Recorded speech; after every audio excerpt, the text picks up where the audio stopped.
Okay, I'm recording this just to see what it will be like with my voice. And excuse the shaking around for now. I'm in the process of walking around the lot again, my lot, where I live here in Western Pennsylvania. Let's get on with it, a quick walk. And as we turn around and look at the house and my car and my wife's car, and there's some raised beds. This is Route 58. Say hello to the cars waving. I'll wave at someone and see if they wave back. I don't know if they wave back or not. We'll see. Because I just feel like waving at people. Because we're all stuck inside. And we need to wave and be nice to people. So, this is the end of my mowed yard, what I keep mowed. And my lot actually goes a little further. And if it's not too damp, we'll go out a little ways to where you can see that one utility pole there. That's the corner of my lot. And a little section of woods I have too right there. There's a pond in amongst the tall cattails there. And in the early spring, you can hear the peepers, frog peepers.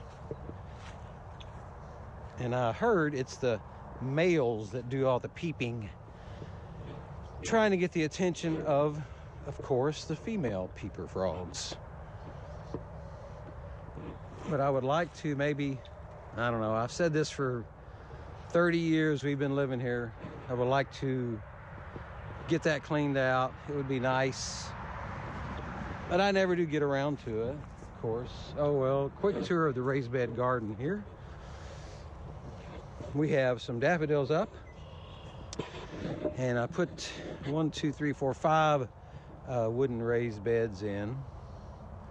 And if you garden and you're not raised bed, you don't use raised beds, I beg and plead you won't regret it. These are very easy to make. And see, she's got some onions in there. They are. You can see the onions coming up in the garden. And there's my pride and joy right there, my Gertrude Jekyll rose. And when it blooms this summer, I'll take some more video. It's just gorgeous, and the blooms, it's so aromatic. Okay, that's my bottle tree. And this is some more roses and some garlic growing there. And oh glory, right there's oh glory. And we'll go around here a little bit because it's cold.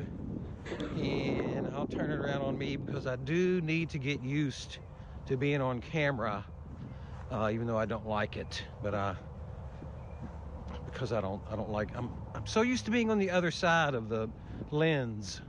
So, but anyway, there is the section of woods. We own about close to 4 acres, and there's where my darling, beautiful, gorgeous feline is buried that I lost last September after only having him about a year.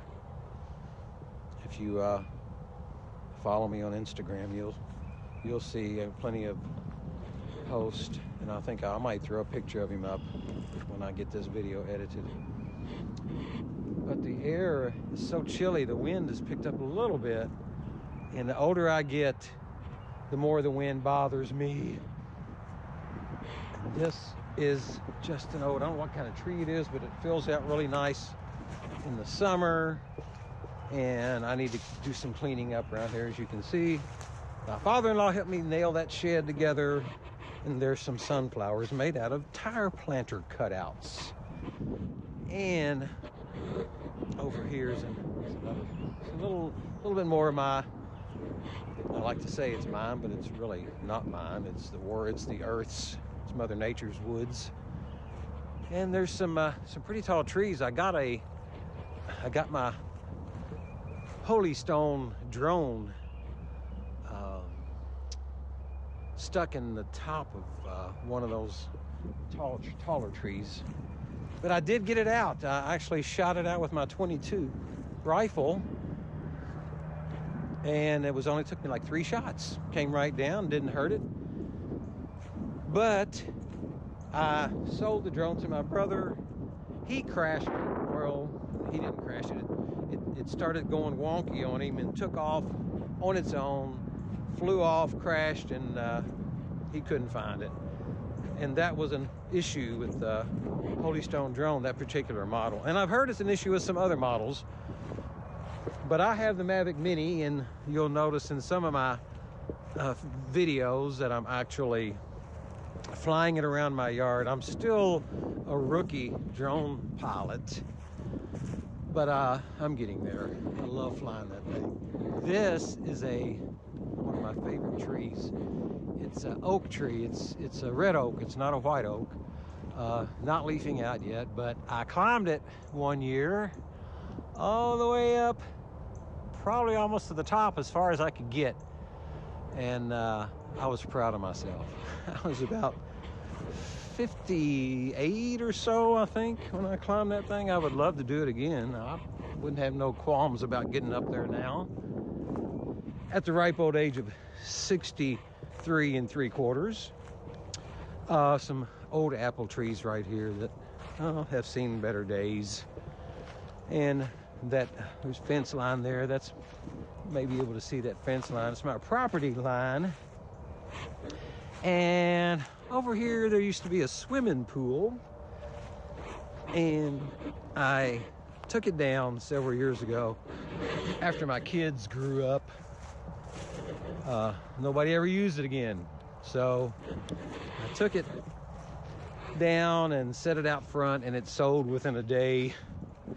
So that was nice. Hope somebody got some good use out of it. This tree we're coming up on here, it's probably my #1 favorite for fall color. It's a black gum tree, and it's just beautifully colored in the fall with a real deep orangish magenta red. I've got pictures of that too. I might throw one up. But it's a native tree, and it's like a red-tailed hawk flying off over there. But it leaves out real pretty in the summer. And this is low ground over. My yard's so low here and kind of yucky, mushy.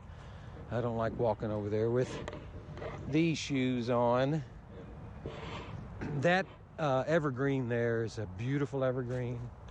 I'm not sure what variety, but it's perfectly shaped for Christmas. And if I had the wherewithal in a boom truck, I'd probably decorate that thing with lights. Wouldn't it be pretty? I think it would be.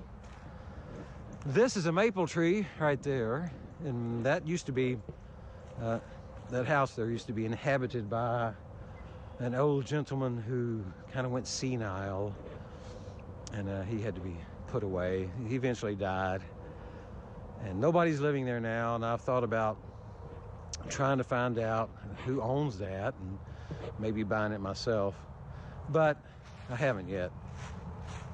Here is a wide view, I guess. Pan over here. There's the house, and this little area right there this is a rose of Sharon here that blooms, pretty flowers, and a couple of boxwoods there that need attention, and some ornamental grasses there. This is a birch tree that wasn't hardly just a twig when we planted it. It's gotten big now. And that rock, this big rock here, is my kids used to play on that when they were little. and evidently it was drilled into, you can see there, I guess I heard the story is they were trying to drill into it to bust it up and get rid of it, take it out. I don't know how far down under the ground it goes, but I used to call it the Big Rock Garden, but I don't take care of this spot for gardening much anymore. And again, this is a low section of yard that I don't quite like to walk through. And that blue paneling on that house, whether somebody does live there. But those old evergreens there, that's a pretty one there. I'm not sure what variety that is, but it sure is pretty. I had 3 blue spruces in my front yard that I had to have removed because they got diseased. And that tree there, as you can see, it needs removed also. And we'll walk on towards the front of the house, front of my yard, side view of the back porch. And when these, they're PG hydrangeas, and the fluffy white balls on them. But they're not a snowball bush. They're shaped more like not like a pear shape. They're pretty trees, pretty blooms on them. This blooming here is a quince, Japanese quince, with the pretty colored flowers on them, and that does really well. I don't have to worry about anything with that flower, with that shrub. It's just been here for years. Growing underneath there is a yucca. My mom used to call them. They bloom, they come out on long stems with pretty white flowers hanging down. And I wished I knew what kind of evergreen there was. It's a drooping something or another, but I have 2 here that are mine on my lot. This tree has the neatest trunk bark on it, all wrinkled up. It is a beech nut, and as you can see, it holds its leaves. I mean, of course, these are dead leaves, but it's one of the first to, or one of the last for the leaves to fall off of it. This is Route 58, or now known as Mercer Grove City Road, where I live. And there's the front of the house. We've been here 28 years, or maybe 30 years. And here's a stump. It's a nice looking old car. Stump from one of the blue spruces. And sitting on top of the stump is a tire planter. What about that? What do you think about the tire planter there, which I cut from an old tire? I'm sure y'all have heard of them. And over here is another stump from another blue spruce that I had taken out this year. Well, this past summer. And another old tire planter I made. There was one more blue spruce on the other side of the gas meter there that got hit by lightning. But they were way up in the air, and I really miss them not being here. Over here, across the way, that's a clump of pampas grass that each winter I light a match to. One way to get rid of dead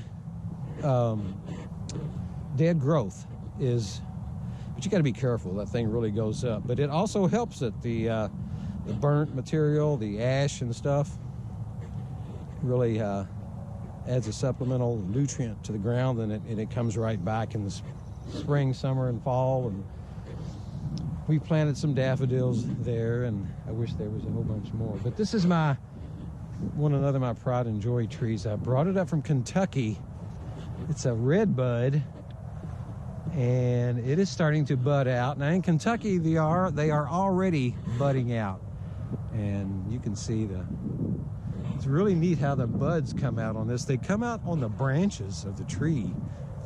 You can see that maybe. Yeah, they come out.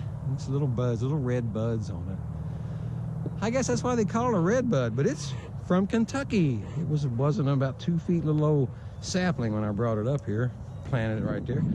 And this flowering beauty is a hawthorn, and it's a gorgeous little flowers on that thing, little white flowers here.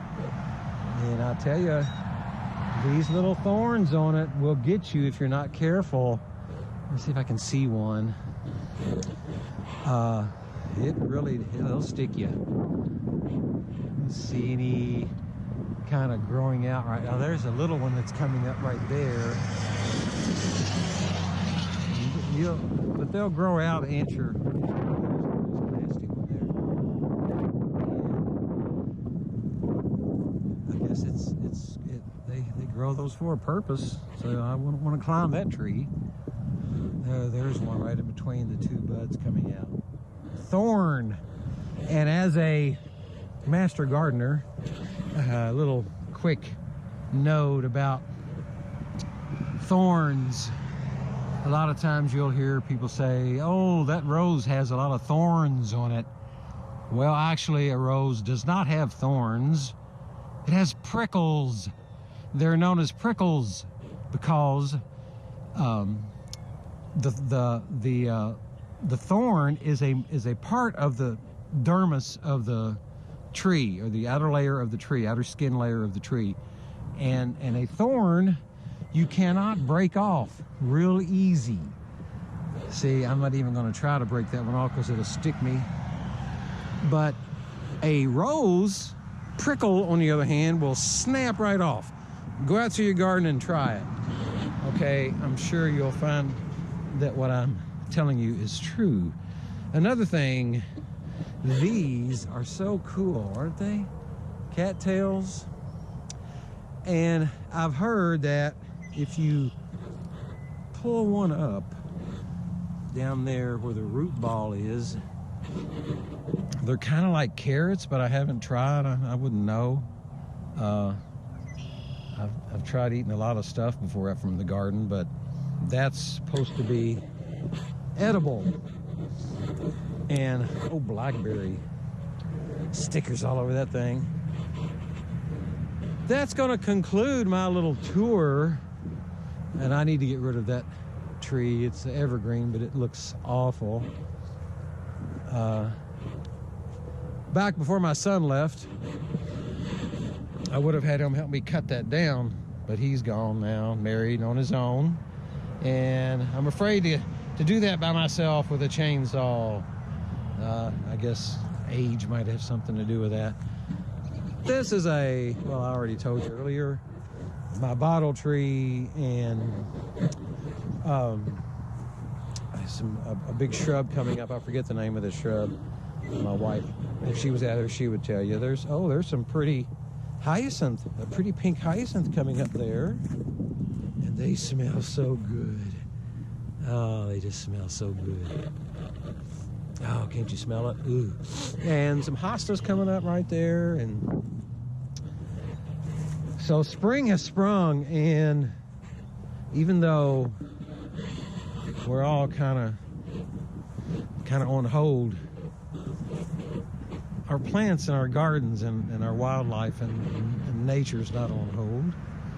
Everything's coming, everything's living. We're living from season to season, which kind of gives me good feelings to know, you know. It's things are living, things go on. There's a pretty rose coming out. Look at the pretty little leaves on that. And things are greening up here. And I think we'll be okay. We might have to make some adjustments with how we do things and how we live in the future, but you got to go. You got to keep doing that. You can't let things like this get you down to the point where you stay depressed all the time and all that. I hope anyway that you're not like that. If you are, please get up and get out if you can. Before I close out this tour, a little rain barrel I made. Well, I didn't make the barrel, I painted it. And if you're not saving your rain barrel, making a rain barrel, saving the rainwater for your garden, you should be. And that about wraps up my little tour of the house. That's a wild cherry tree, and it needs to come down. It's on its last leg. I'm surprised it hadn't blown over yet, especially that one branch. But one last little area here is our back porch, and we love it out here in the summertime. It's so nice and pretty, and the wind chime there is from my mother's funeral, who died. She died 6 or 7 years ago. But some old, I don't know, license plate.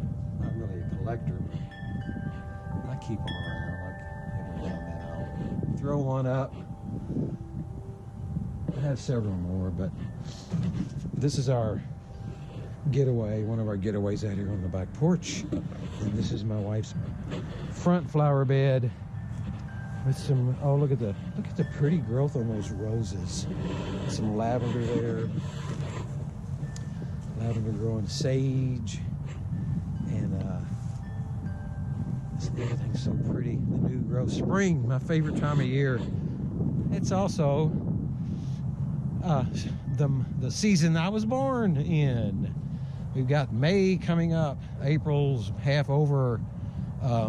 May the 12th is my birthday, so keep that in mind and send me a birthday greeting. Just say hi, or go to my Facebook page or my YouTube. Make a comment anytime, anywhere, any place. And I am leaving you from where I started, in the garage. Thanks for coming along on my little tour. Peace.